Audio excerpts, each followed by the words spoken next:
Oi, bem-vindas e bem-vindos ao É da Sua Conta, o podcast mensal da Tax Justice Network, rede de justiça fiscal. Eu sou a Graziele Davi. E eu, a Daniela Stefano. O É da Sua Conta é para você que fala português em qualquer parte do mundo e quer entender a relação entre justiça fiscal e o seu dia a dia. No episódio de agosto de 2019, tentamos encontrar resposta para a seguinte pergunta: será que a tributação pode ajudar a solucionar a crise climática? É um arroz pilão, arroz com verde 10 especiarias, vem couve na muamba e cachori. O cachori é um bolinho feito de batatinha inglesa, chimeio de gengibre. Não, e dá para acreditar que esse monte de coisa que parece deliciosa é totalmente feito sem carne ou sem nenhum derivado animal? Pois é incrível, né? Aliás, você não tá mais comendo muita carne, né? Eu escolhi não comer mais muita carne porque isso tem levado muito ao desmatamento. Porque para poder criar o gado precisa de muito pasto ou de área para poder plantar soja. Então, foi uma escolha de preservação ambiental também. A gente está em São Paulo, no restaurante Congulinária, um restaurante vegano que oferece sabores do Congo. E você me falou de desmatamento, crise climática. É possível que a tributação salve o planeta da crise climática, Grazi? Salvar eu acho um pouco exagerado, mas que a tributação ambiental e a tributação sobre o carbono é uma ótima proposta para lidar com a crise climática, é sim. Mas antes de entrarmos na questão dos impostos, vamos ouvir como as pessoas incorporaram novas rotinas no dia a dia, pensando em melhorar o planeta. O Luciano Máximo foi para as ruas de São Paulo e conversou com algumas pessoas a respeito. Você é a? Caroline. Caroline, o que você faz? Eu sou administradora de empresas e trabalho na Secretaria de Educação de Porto Alegre. E o que você faz no seu dia a dia, Caroline, para diminuir emissões de gases de efeito estufa na atmosfera? A gente tenta lá no trabalho utilizar folhas recicláveis e também aquelas folhas que a gente usou uma vez, depois utilizar de novo o verso, né, que está em branco. Dia a dia também tento reduzir o uso de carro, então para me transportar eu uso ônibus ou até a pé, né, dependendo da distância para me locomover. Acho que tempo de banho também tento reduzir o consumo de água. Opa, como é seu nome? Cláudio. Cláudio, o que você faz? Eu trabalho numa ONG. O que você faz para ajudar o planeta? Acho que eu tento não desperdiçar, usar transporte público, mas eu não sou muito ativo nisso, acho que eu deveria ser mais. Como é seu nome? Ayane. O que você faz, Ayane? Eu estudo Direito. O que você faz no dia a dia para contribuir com o meio ambiente? Bom, primeiro eu separo o lixo, né, em orgânico e reciclável. Também busco reduzir o consumo de água. Eu ando a pé, ou de bicicleta, ou de ônibus, né, não tenho carro. Também não como carne vermelha.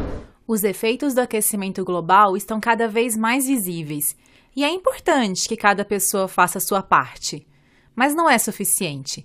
As corporações, grandes poluidoras, emissoras de gás carbônico, também precisam agir porque o cenário é muito grave. Como explica para o É da Sua Conta o cientista do clima Alexandre Araújo Costa. Há uma ruptura do equilíbrio climático, a quantidade de energia que chega do Sol não é mais a mesma que sai na forma de calor ou de radiação infravermelho. E isso, obviamente, leva ao aquecimento do planeta. Esse desequilíbrio climático é enorme. É da ordem de 2,29 watts por metro quadrado, ou traduzindo em termos científicos para algo mais fácil de entender, isso equivale à explosão de 18 bombas de Hiroshima a cada segundo. O Alexandre explica que o principal fator para o aumento das temperaturas é a queima de combustíveis fósseis, depois o desmatamento e a pecuária. A comunidade científica internacional alerta: a temperatura máxima que se pode aumentar é de 1,5 graus. E já estamos muito perto disso. Como combater o aquecimento global? Para mantermos o aquecimento global limitado a 1,5 graus, e aí daí a questão, né, por isso que a gente chama de emergência climática, para nós termos chance real de limitarmos o aquecimento global dentro de 1,5 graus, é preciso cortar pela metade as emissões de gases de efeito de estufa até 2030. Não dá para fazer isso mantendo o uso de combustíveis fósseis nos níveis atuais, e na verdade a conta feita é que é preciso que 90% das reservas de petróleo, carvão e gás permaneçam justamente onde estão, intocadas. A Amazônia, a maior floresta tropical do mundo, está em chamas. Árvores queimadas, animais e populações ameaçadas. Lideranças globais mobilizadas e cobrando soluções do governo brasileiro. O total de focos de queimada é o maior no período de janeiro a agosto em 7 anos. Em 2019, os incêndios aumentaram em 82% no Brasil em relação ao mesmo período de 2018.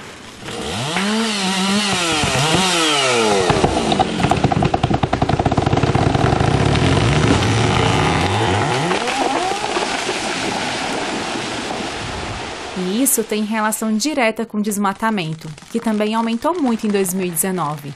Somente nos primeiros 6 meses, a Amazônia teve 3.400 km² desmatados. Essa área é igual ao território de Luxemburgo, país na Europa, também conhecido como um paraíso fiscal. Ou o território de Cabo Verde, país africano que também fala português. Ou ainda, 2 vezes o tamanho da cidade de São Paulo.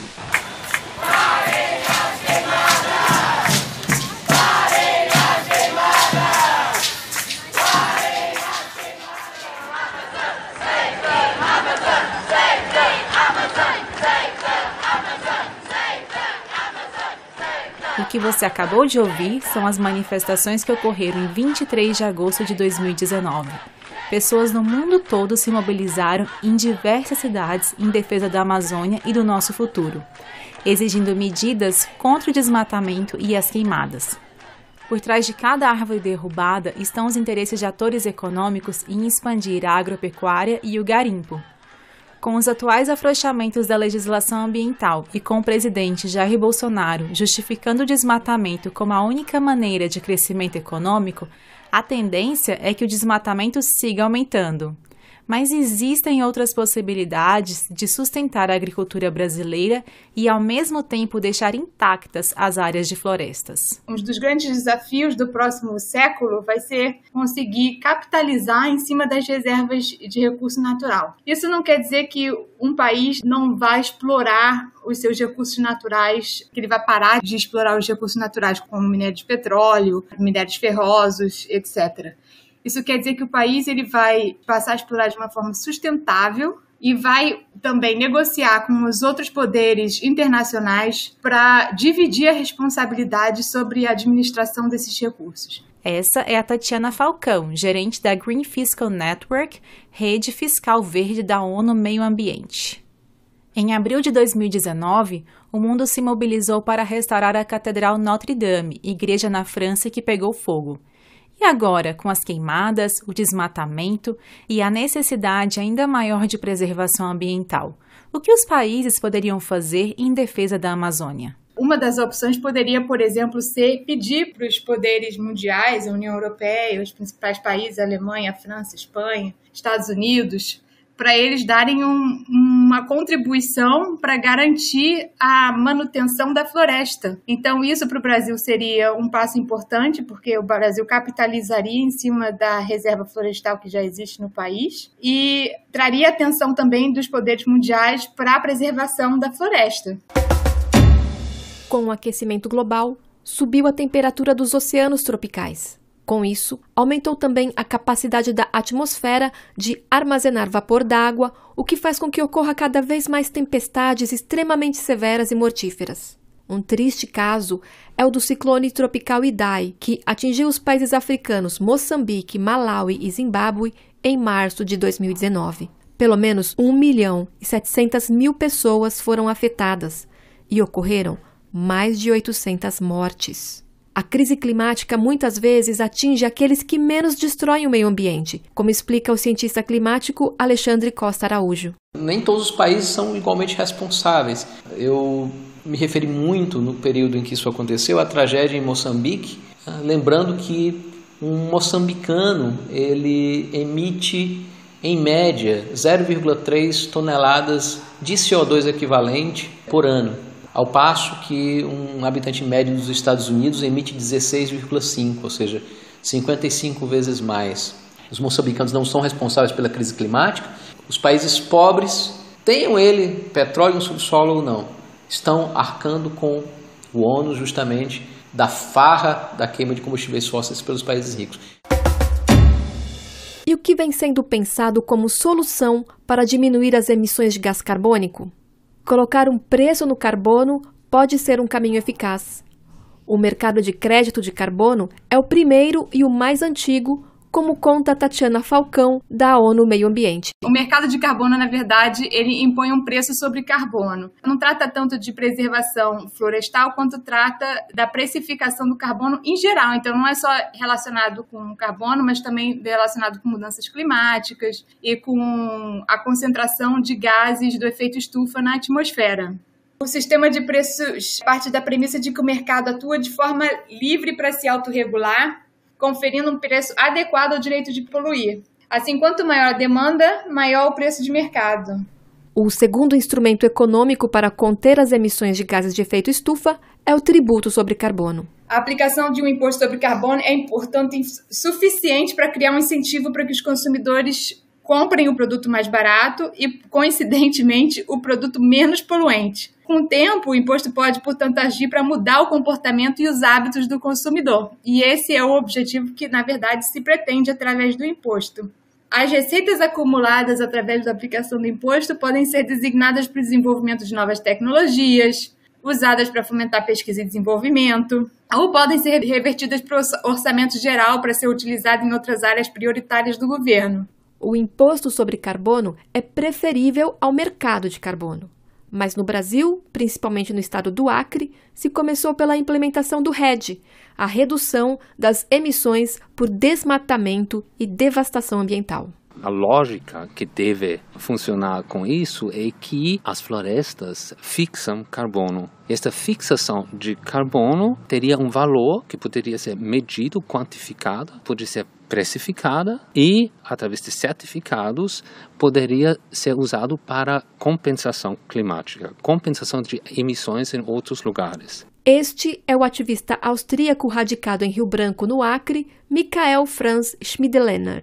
Ele explica como se faz negócios no mercado de carbono. Existem dois tipos de fazer esse tipo de negócio. Um é, digamos, voluntário. Uma empresa que quer ter uma imagem ecologicamente correta, ela pode simplesmente comprar certificados de carbono de uma comunidade e com isso ela vai dizer que ela é neutra, apaga sua pegada climática. Isso seria o mercado voluntário. E a outra maneira de fazer negócios com carbono é através de mercados baseados em lei. Então, por exemplo, a Califórnia, nos Estados Unidos, tem uma lei que vai restringir as emissões drasticamente lá. Para as indústrias lá, principalmente para certas refinarias, para eles é um grande problema. Então, o que eles querem é não reduzir no local, mas compensar. Então, tem que ter também um amparo legal no lugar de origem deste certificado. E isso que o Acre implementou praticamente. A parceria entre o Acre e a Califórnia ainda não foi concretizada.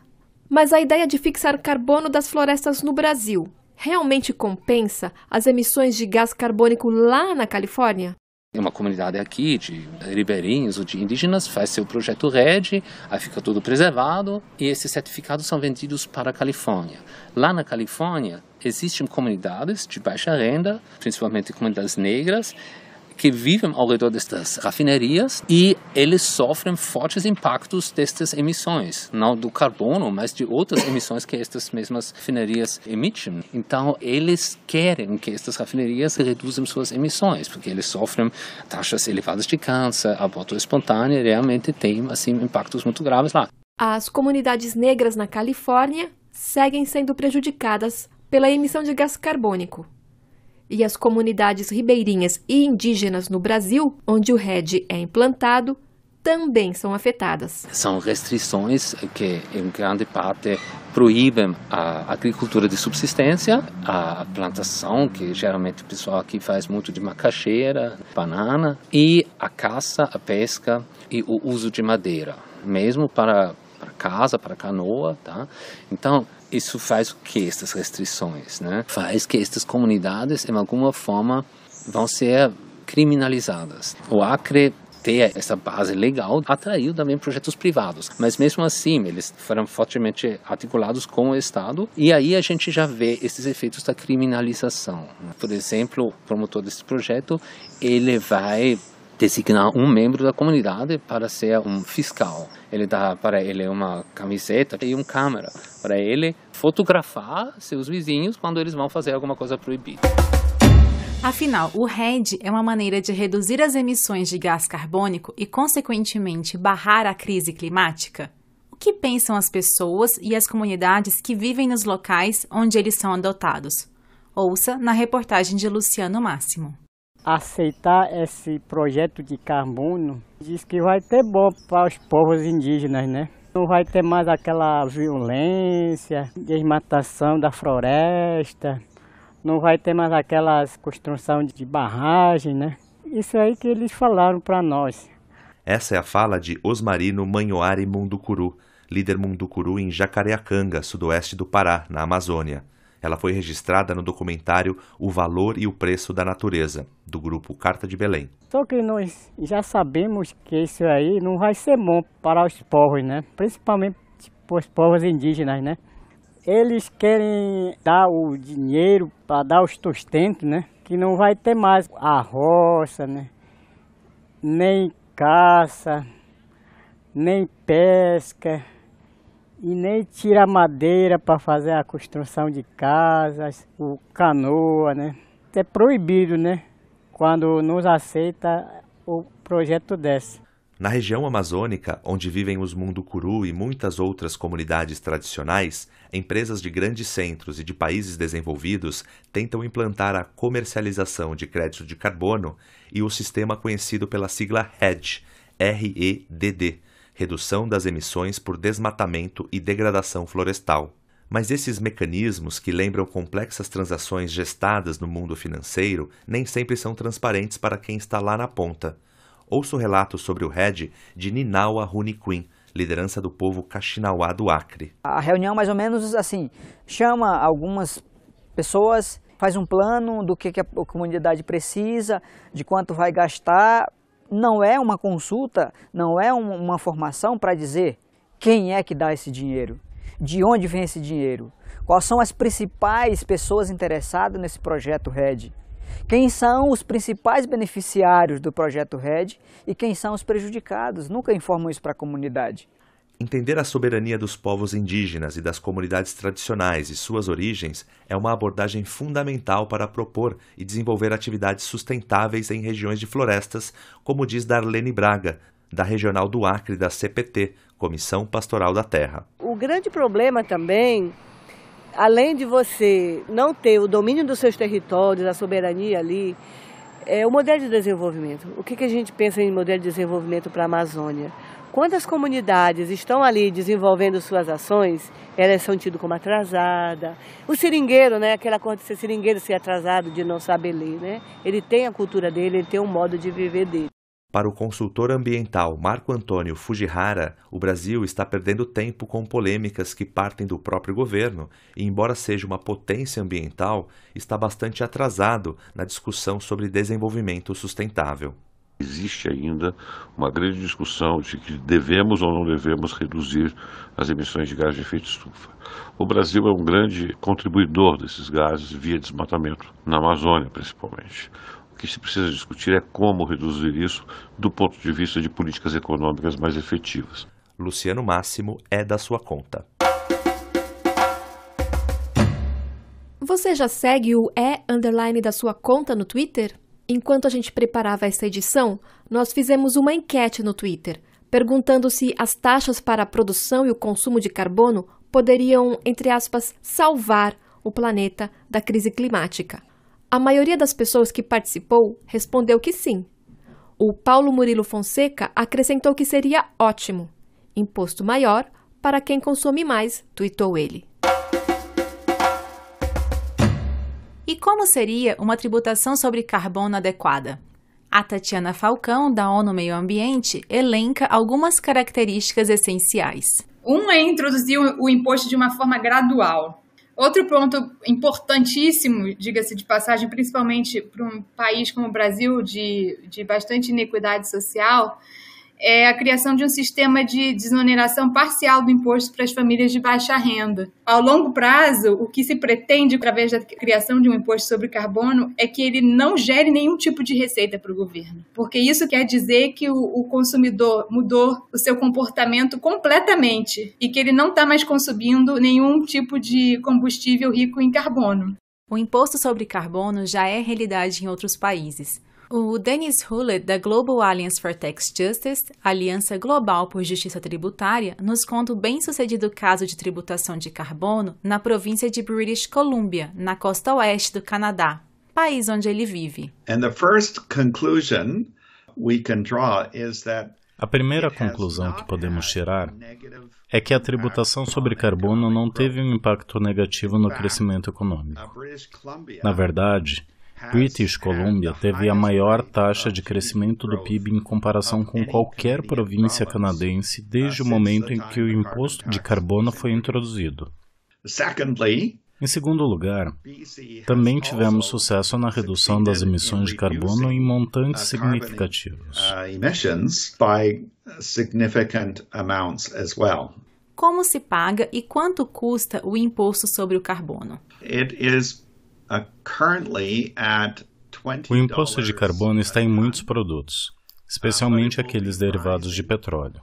Custa $20 a tonelada e vai aumentar para 50 a tonelada até 2022.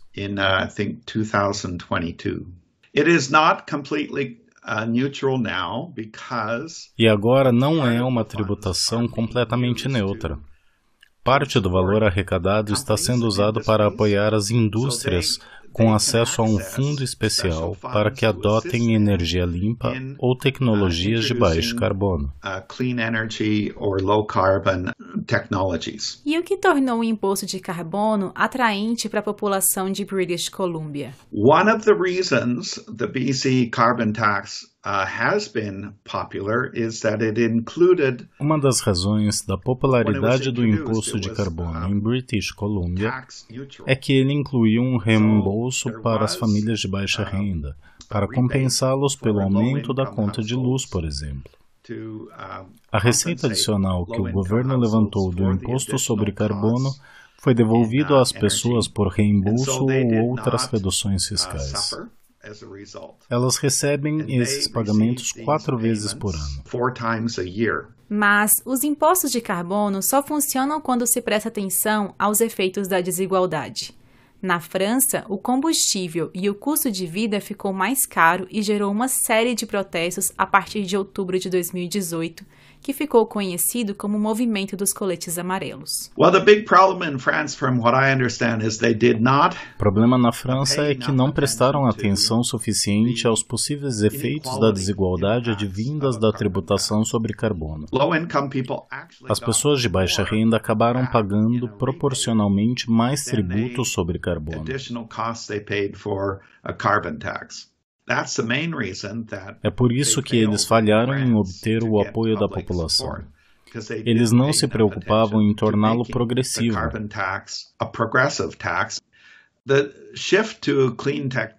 A mudança para a tecnologia verde tem que ser uma transição. A Tax Justice Network entende que algumas soluções sobre esse tema acabam sendo regressivas, ou seja, os pobres acabam pagando a conta, como explica o nosso colunista Nick Jackson. A posição da Tax Justice Network é que é necessário encontrar formas de tributação ou de reduzir o consumo de carbono que é progressivo. Um sistema onde os ricos vão pagar mais que os pobres. Nesse sistema de tributação sobre o carbono, a receita pode retornar para a sociedade em forma de dividendos igualitários. Os dividendos têm que ser recebidos igualmente por cada pessoa num país. todo mundo no país vai pagar alguma coisa nos impostos de carbono. E todo mundo também vai receber alguma coisa. Os ricos que usam o mais carbono por pessoa vão pagar mais que recebem. E os pobres que usam muito menos de petróleo, muito menos de carbono, vão receber mais que pagam neste sistema. E para que esse sistema seja implantado, é preciso pressão política da sociedade. Vai começar com algum país no mundo, vai ser muito popular, vai funcionar, e depois outros países, outros cidadãos vão dizer, olha, porque nós não podemos ter este mesmo sistema. E depois a pressão política do povo vai ser forte para ter um sistema deste tipo. Neste episódio do É da Sua Conta, apresentamos 2 propostas fiscais para lidar com o colapso climático. A primeira sugere o fim das renúncias fiscais e dos subsídios públicos, ou seja, que os governos parem de financiar as grandes empresas que lucram com os combustíveis fósseis. É o que defende o cientista do clima Alexandre Costa Araújo.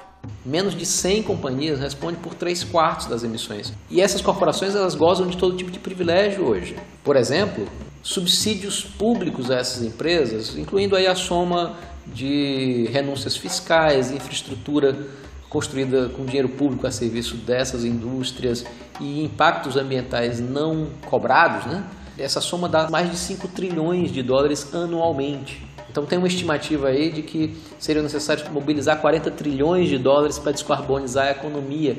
Mas quando a gente pensa que isso equivale a 8 anos dos subsídios públicos à indústria de combustíveis fósseis, a gente vê que, na realidade, o grande obstáculo à solução da crise climática seja justamente o poderio econômico e, por conseguinte, político dessas grandes corporações. Não há solução sem atacar justamente esses interesses poderosos que estão em jogo. A segunda proposta fiscal para lidar com a crise climática é a tributação sobre carbono. No Brasil, a proposta de emenda constitucional número 45 de 2019 começa a tramitar no Congresso. Essa PEC é uma proposta de reforma tributária, o que pode ser uma oportunidade de tributar carbono. Tatiana Falcão, da ONU Meio Ambiente, nos mostra como isso poderia ser feito com uma única emenda à PEC 45. Ela vem dentro de um dispositivo que também foi criado através da PEC 45, que é o artigo 154, inciso 3, que visa introduzir na Constituição a possibilidade de criação de um imposto seletivo, que tem como objetivo onerar o consumo de bens geradores de externalidades negativas, tais como o dióxido de carbono. O texto da justificativa à introdução do artigo 154.3 cita o exemplo da tributação do cigarro e da bebida alcoólica, como comportamentos cujo consumo se deseja desestimular. Dentre esse rol, podia também estar elencado o tributo sobre carbono, já que o objetivo do imposto é justamente desestimular o consumo de produtos ricos em carbono. E qual alíquota poderia ser aplicada na tributação sobre carbono no Brasil, em comparação com exemplos de outros países? Na verdade, vários dos nossos países vizinhos latino-americanos, de diferentes níveis de desenvolvimento econômico e social, já introduziram impostos sobre carbono. O sistema mais antigo em vigência na América Latina pertence à Costa Rica, que introduziu o imposto sobre carbono já em 1997. É importante salientar que as alíquotas de imposto administradas por cada um desses países são bastante compatíveis, ainda que os sistemas sejam nacionais e não haja nenhum esforço de coordenação maior entre os países no momento. Uma potencial introdução de um imposto sobre carbono no Brasil, nas bases de 5 a 6 dólares por tonelada de dióxido de carbono, seria compatível com o que os nossos vizinhos latino-americanos vêm fazendo e com o preço inicial adotado pelos países na América Latina. Este episódio do É da Sua Conta está acabando, mas a gente ainda tem uma novidade. É o novo site em português da Tax Justice Network, é o financialsecrecyindex.com/pt. O site é sobre o Índice de Sigilo Financeiro, que é um ranking que classifica os países e territórios de acordo com o sigilo e a dimensão de atividades financeiras. Serve para compreender o sigilo financeiro mundial, os paraísos fiscais e os fluxos financeiros ilícitos ou fuga de capitais. O link para acessar o novo site está na descrição deste podcast. Este podcast contou com a coordenação de Naomi Fuller e a produção de Daniela Stefano, Luciano Máximo e minha, Graziele Davi. O É da Sua Conta de agosto de 2019 fica por aqui. Um agradecimento especial ao pessoal do projeto Quem Está Construindo Desenvolvimento Sustentável, da Universidade de Strathclyde, em parceria com a Universidade Federal do Acre. Um abraço e até o próximo. Até o próximo.